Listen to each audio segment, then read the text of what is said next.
सभी बच्चों को मेरा प्यार भरा नमस्कार। बच्चे, स्टोरी सुनाइए। एक बार एक टाइगर एक केज में बंद हुआ। कोई एक जाल फंसा के रखा था, उसमें बंद हो गया। वो बाहर निकलने का बहुत कोशिश किया, लेकिन उनसे नहीं हुआ। तब उसी रास्ते से एक पंडित जी आ रहा था। शेर ने पंडित जी से कहा, प्लीज आप मेरा पिंजड़ा खोल दीजिए। पंडित जी मना किया। पंडित जी ने कहा, अगर मैंने आपका पिंजड़ा खोलेगा तो आप तो मुझे खा जाएगा। टाइगर ने बोला, नहीं, बिल्कुल भी नहीं। आपने मेरा मदद किया तो मैं कैसे आपको खा सकता है। फिर भी पंडित जी ने केज खोलने से इनकार कर दिया, लेकिन टाइगर ने बार बार रिक्वेस्ट करने के बाद पंडित ने केज खोल दिया। जल्दी से टाइगर बाहर आया और पंडित जाने लगा तो टाइगर ने बोला, आप कहाँ जा रहे हो? मैं तो बहुत भूखा हूँ, so I am going to eat you. तब पंडित जी डर गया। हे भगवान, मुझे तो इसको पिंजरा ओपन करना नहीं चाहिए था।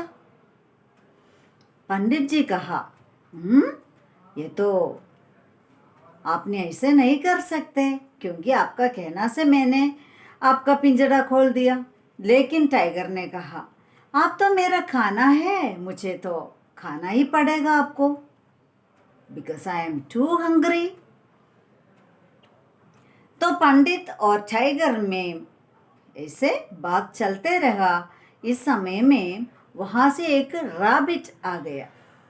तो पंडित ने रैबिट से पूछा, रैबिट रैबिट, सुनिए, मैं इस रास्ते से आ रहा था तो ये टाइगर पिंजरा में बंद था, मैंने इसको खोल दिया। इन्होंने मुझे वादा किया था कि पिंजरा खोलने के बाद भी मैं तुझे नहीं खाऊंगा, लेकिन खोलने के बाद ये अभी मुझे खाने आ रहा है।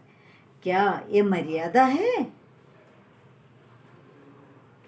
तो रैबिट ने कहा, क्या कहा आपने? मुझे सुनाई नहीं दे रहा है। अगेन पंडित ने रिपीट किया द मैटर, बट सुनने के बाद फिर रैबिट ने कहा, क्या मुझे सुनाई नहीं दे रहा है?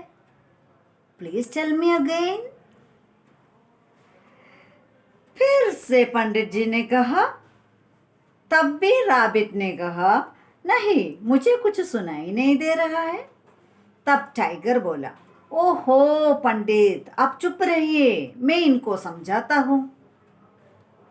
टाइगर ने बोलने लगा। तब भी रैबिट ने कहा, क्या मुझे सुनाई नहीं दे रहा है? तो फिर टाइगर ने बोला, ठीक है ठीक है ठीक है, तुम्हें समझ में नहीं आ रहा है ना, चलो मैं तुझे करके दिखाऊंगा। उसके बाद टाइगर ने कहा, सुनो, मैं इस पिंजरे में बंद था। उस ऐसे बोल के उन्होंने पिंजरे के अंदर जैसे चला गया, रैबिट ने जल्दी से पिंजरा बाहर से बंद किया। उसके बाद रैबिट ने पंडित जी को बचा लिया ना।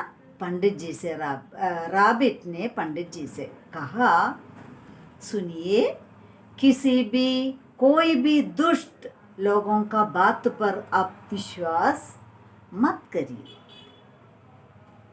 Okay, so what is the moral of this story? Don't believe cunning and cruel people. Story अच्छा लगा तो आप ज़रूर अपना फ्रेंड्स को भी शेयर करना। Okay, very soon I will come with a new story. Until then, bye bye. Thank you, children.